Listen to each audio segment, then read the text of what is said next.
BJP को हुकूमत में शामिल करना जरूरी है तो मेहरबानी करके मेरा इस्तीफा आप लोग कबूल कर लीजिए और यहां किसी और एमएलए को आप वजीर आला बना के बीजेपी के साथ हुकूमत बनाओ। मैं बनाने के लिए तैयार नहीं हूं। जम्मू कश्मीर के अनंतनाग से आए एक बयान ने जम्मू कश्मीर की सियासत में हलचल मचा दी है। वज़ीर आला उमर अब्दुल्ला का कहना है कि अगर रियासत का दर्जा बहाल करने के लिए बीजेपी से इत्तेहाद करना पड़ा तो वो वज़ारत आला छोड़ना पसंद करेंगे, यानी वज़ीर आला का जो ओहदा है, वज़ीर आला की जो कुर्सी है, वो उसे छोड़ना पसंद करेंगे। उन्होंने जमहूरी जद्दोजहद की बात की और साथ ही लद्दाख के नौजवानों के खून बहने का हवाला देकर एक जज्बाती मगर सियासी पैगाम भी दे दिया है। सवाल यह है कि क्या यह बयान एक सियासी मशवरा है या फिर मरकजी हुकूमत के लिए दबाव डालने की कोशिश। दरअसल सीएम उमर अब्दुल्ला ने अपने इस बयान को लेकर अनंतनाग में क्या कुछ कहा है, या उमर अब्दुल्ला का यह बयान असल में है क्या कुछ, क्योंकि इससे पहले इसी तरह का बयान उमर अब्दुल्ला एक बार और दे चुके हैं और स्टेटहुड का जब भी अब उमर अब्दुल्ला जिक्र कर रहे हैं तो उसके साथ लेह में जो हिंसा हुई थी, लद्दाख में जो हालात बने थे, उसका जिक्र भी कर रहे हैं। पहले सीएम उमर अब्दुल्ला का यह बयान सुन लीजिए और उसके बाद इस बयान के बारे में और इस बयान के पीछे क्या कुछ कारफरमा हो सकता है, इसके बारे में भी हम तफसील से आपको बताएंगे। लेकिन पहले सीएम उमर अब्दुल्ला का यह बयान सुनिए। अगर रियासत का दर्जा हासिल करने के लिए बीजेपी को हुकूमत में शामिल करना जरूरी है तो मेहरबानी करके मेरा इस्तीफा आप लोग कबूल कर लीजिए और यहां किसी और एमएलए को आप वजीर आला बना के बीजेपी के साथ हुकूमत बनाओ। मैं बनाने के लिए तैयार नहीं हूं।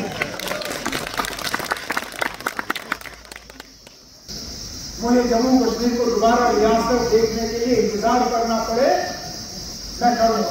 क्या आप सर्वों में होते थे एहतजाज क्यों नहीं करते हो? मेरा जवाब उनको यही है कि जाओ लद्दाख के हालात देखो। अरे ना, लद्दाख के भाई बोलने में उन्होंने 1 घंटे का इंतजार नहीं किया, यहां तो 10 मिनट इंतजार नहीं करेंगे। कितने नौजवानों का खून यहां बहते हुए देखना चाहते हो? मैं कम से कम उस चीज के लिए तैयार नहीं हूं। हम लड़ेंगे, जमहूरी तरीकों से लड़ेंगे, पुरअमन तरीकों से लड़ेंगे, आईन और कानून के दायरे में अपना जो है अपना हक हासिल करेंगे। लेकिन यहां के लोगों के घरों में मैं तबाही और बर्बादी लाने के लिए तैयार नहीं। तो आपने सीएम उमर अब्दुल्ला का बयान सुना। सवाल यह है कि क्या यह बयान एक सियासी मशवरा है या फिर मरकजी हुकूमत के लिए दबाव डालने की कोशिश, यानी उमर अब्दुल्ला क्या मरकजी सरकार को धमकी दे रहे हैं या फिर मरकजी सरकार को वो एक तरह से मशवरा दे रहे हैं और नसीहत कर रहे हैं। दरअसल जम्मू कश्मीर का खुसूसी दर्जा 5 अगस्त 2019 को खत्म कर दिया गया। आर्टिकल 370 और 35A को हटाकर रियासत को मरकज के जेरे इंतजाम इलाका यानी यूनियन टेरिटरी में तब्दील किया गया। कई रहनुमा बशमूल उमर अब्दुल्ला, महबूबा मुफ्ती और कांग्रेस लीडर इस फैसले की मुखालफत करते रहे। रियासती दर्जे की वापसी के मुतालबे पर बातचीत वक्फे वक्फे से होती रही है। उमर अब्दुल्ला का मौक़िफ़ है कि रियासती दर्जा जम्मू कश्मीर की शनाख्त है, मौजूदा इंतजामी ढांचा जमहूरियत और खुद मुख्तारी के खिलाफ है और वो किसी भी कीमत पर बीजेपी के साथ इत्तेहाद नहीं करेंगे, हत्ता कि अगर इसकी कीमत वज़ारत आला ही क्यों ना हो। यानी यहां पर सीएम उमर अब्दुल्ला ने कहा कि अगर, क्योंकि इससे पहले भी उमर अब्दुल्ला कह चुके हैं कि अगर यहां पर बीजेपी की सरकार जम्मू कश्मीर में बनती, बीजेपी का सीएम होता, तो शायद जम्मू कश्मीर को स्टेटहुड और मुकम्मल रियासत का दर्जा मिल चुका होता। और एक बार फिर उमर अब्दुल्ला ने दोहराया कि अगर स्टेटहुड के लिए मौजूदा सरकार में बीजेपी को शामिल करना पड़े तो ये वो बर्दाश्त नहीं करेंगे, बल्कि इससे अच्छा होगा कि वो अपनी कुर्सी एक तरह से छोड़ देंगे, यानी वजीर आला का ओहदा छोड़ देंगे। तो इस तरह का बयान इससे पहले भी उमर अब्दुल्ला दे चुके हैं। और आप देखिए कि उमर अब्दुल्ला जब जब स्टेटहुड की बात कर रहे हैं तो लद्दाख की मिसाल भी दे रहे हैं। अब सवाल ये उठ रहा है कि आखिर वो लेह में जो हिंसा हुई थी, लेह में जो हंगामा हुआ था, या लद्दाख में जो कुछ हुआ, उसकी मिसाल क्यों दे रहे हैं। दरअसल उमर अब्दुल्ला ने बयान दिया कि वो लद्दाख जैसी सूरत हाल, जहां नौजवान अपने हुकूक के लिए सड़कों पर हैं, जम्मू कश्मीर में देखना नहीं चाहते हैं। लद्दाख की सूरत हाल की अगर बात करें तो आप देखिए कि साल 2019 के बाद लद्दाख को अलग यूनियन टेरिटरी बनाया गया। वहां के लोग भी स्पेशल स्टेटस, रोजगार के तहफ्फुज और जमीनों के हुकूक के लिए लगातार एहतजाज कर रहे हैं। कई बार मुजाहरे पर पुलिस का सख्त एक्शन हुआ और नौजवान जख्मी या गिरफ्तार भी हुए। उमर अब्दुल्ला का दरअसल इशारा यही है, शायद वो ये कहना चाहते हैं कि अगर जम्मू कश्मीर को इसका दर्जा नहीं मिला तो अवामी गुस्सा एक तरह से बढ़ सकता है, जैसे लद्दाख में हो रहा है। यानी अगर मरकज ने बात ना मानी तो जमहूरियत से हटकर सड़कों पर एहतजाज की सूरत हाल पैदा हो सकती है। दरअसल उमर अब्दुल्ला बीजेपी को बताना चाहते हैं कि अगर वो वाकई कश्मीर में अमन चाहते हैं तो रियासती दर्जा बहाल करें।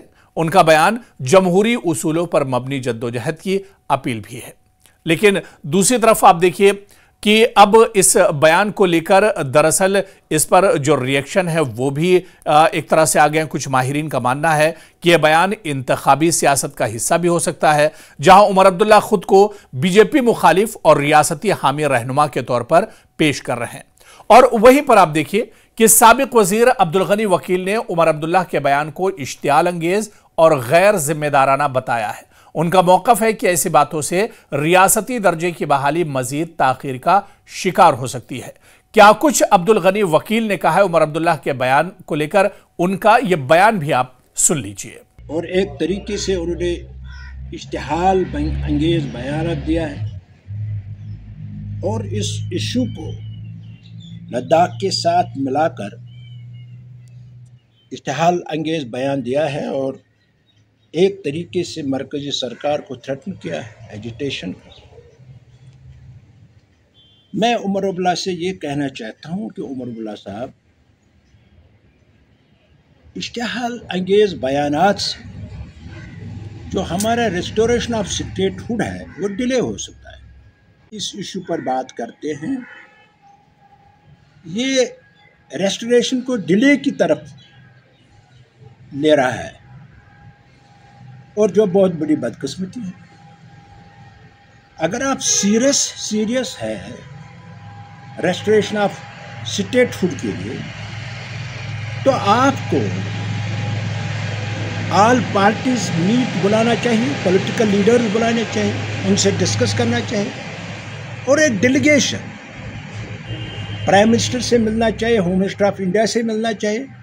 उनकी कमिटमेंट है तो ये बातचीत के ज़रिए ही रिज़ल्ट सही निकल सकता है और हमारा रेस्टोरेशन जो है, हक जो हमारा है वो मिल सकता है।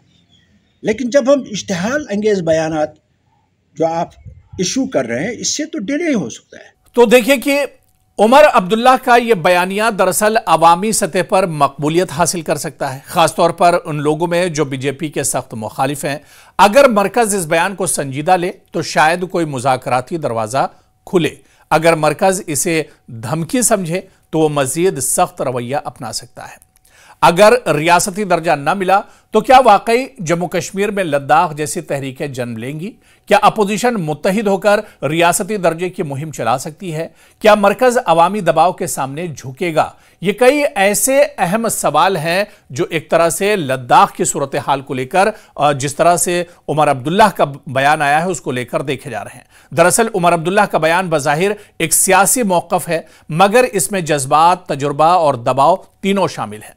वो शायद बताना चाहते हैं कि रियासती दर्जा महज आईनी मसला नहीं, बल्कि इज्जत, शनाख्त और जमहूरियत का मसला है। अब सवाल यह है कि क्या मरकजी हुकूमत इस पैगाम को मशवरा समझेगी या धमकी समझकर इसे एक तरह से रद्द करेगी?